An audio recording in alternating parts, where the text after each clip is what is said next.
joué avec le Costa Rica, avec Haïti, enfin ils ont fait plusieurs matchs, ils ont gagné cette coupe. Ah oui, l'arbitre est gentil, but de la France, but de Papin. Vous avez vu, beau mouvement là. Hors-jeu. Hors-jeu tout de même, oui, parce que... Ah non, il valide. Il accorde le but finalement. Voilà. Il y a une décision entre l'arbitre de touche et l'arbitre central.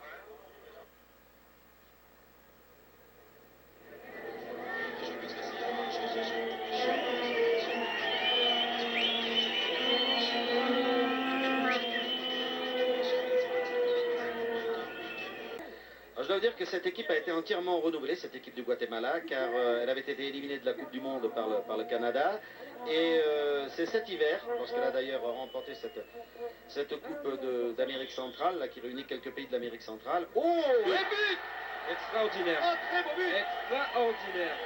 Oh, sur Castro! Ah bah il me surprend, hein. Signé Platini presque, Marius. Copie conforme. Oh là là, quelle lucarne! Et puis soudaine la frappe, hein. Non seulement placée, pratiquement sans élan. Et soudaine, sans élan. On va le revoir là d'ailleurs. Ah oui, on la revoit bien au ralenti. Ah Et oui. ce que je disais tout à l'heure, écoutez le public qui est tout acquis aux causes des Guatémaltèques. Ah, là c'est vraiment un numéro fantastique là, que nous a fait Castro. Il faut bien dire que on a peut-être un peu trop de condescendance, hein, Marius, vis-à-vis de ces joueurs et de ces pays. Et il faut dire que c'est dans les changements de rythme. Hein. Oui, oui. Gires qui s'en va à côté droit. Et oui. Et voilà. Platoche. Le tandem Platini-Gires. Eh oui, voilà. Signé Gires Platini. Beau numéro. Belle signature là.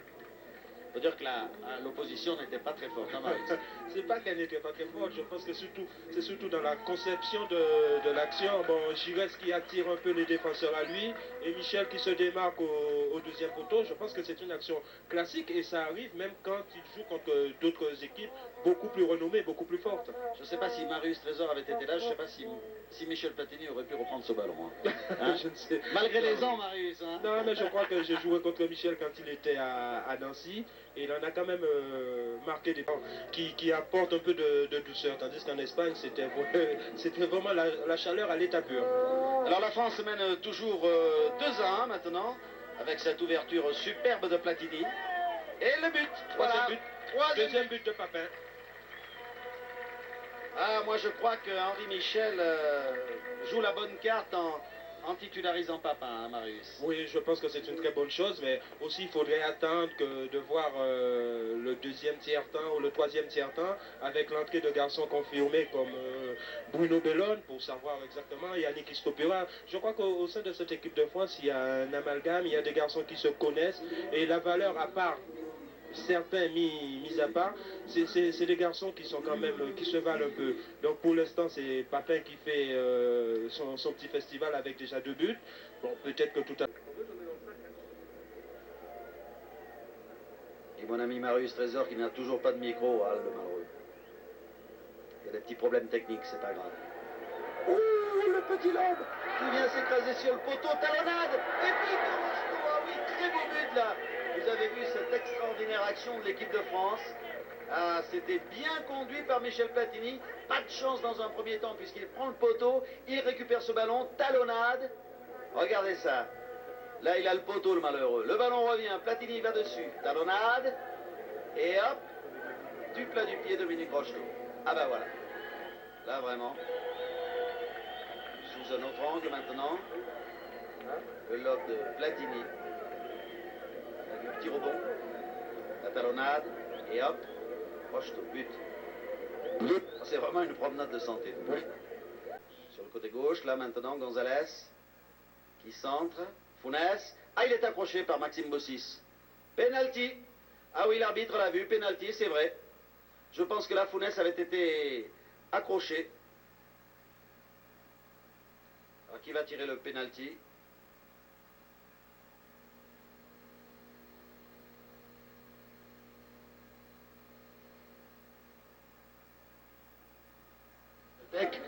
qui est un Uruguayen, je vous le disais tout à l'heure, nous a parlé de Founès et nous a dit que c'était un garçon plein d'avenir, qui avait beaucoup de présence d'esprit sur le terrain, beaucoup d'intuition, il flairait les bons coups.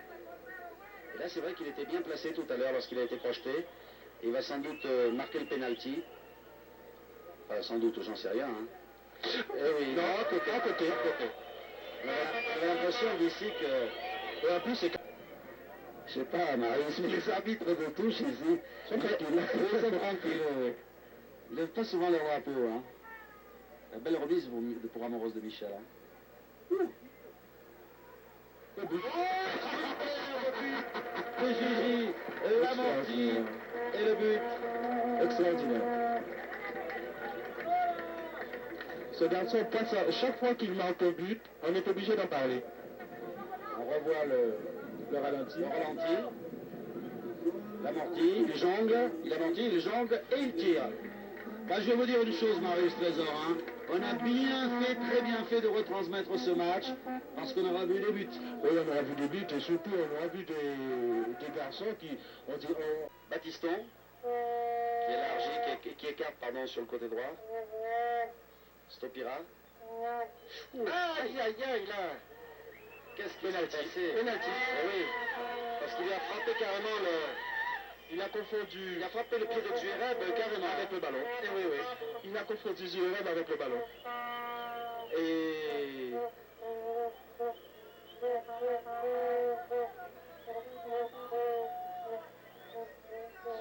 Et c'est Bernard Guinguini qui va tirer le penalty. Le penalty, oui.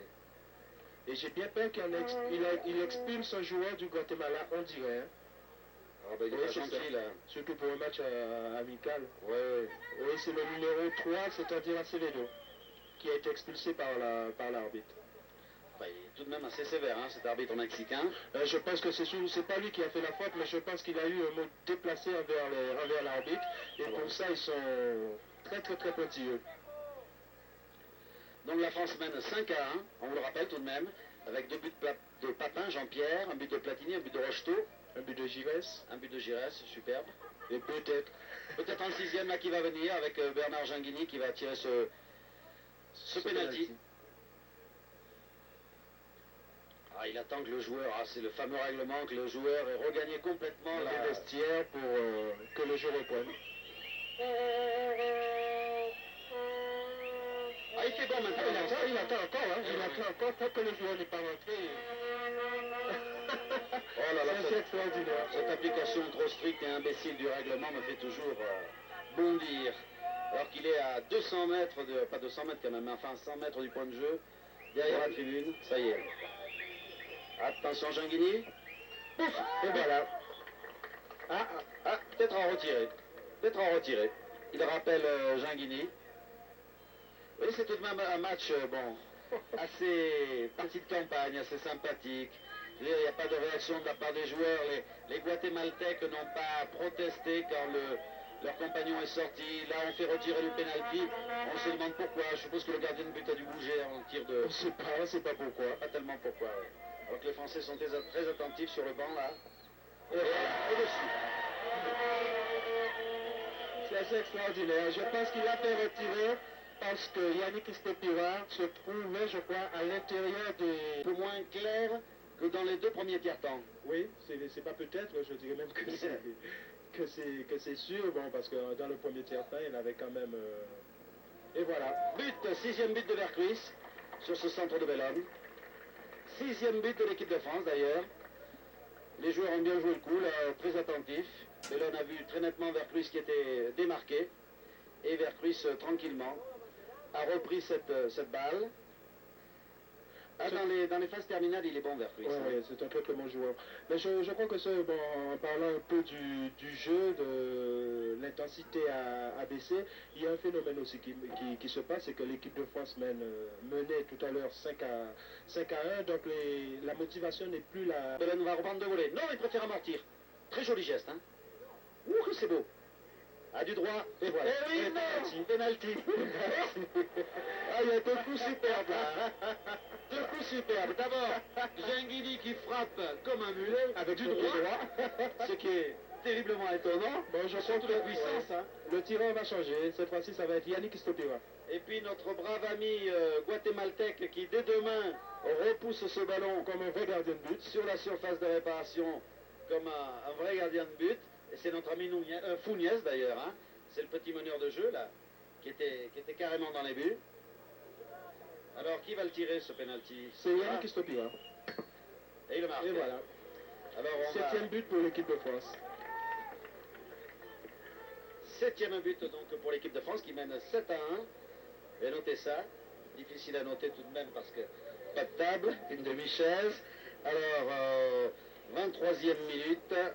Stopira sur penalty. 7-1 maintenant Marius. Hein. Oui.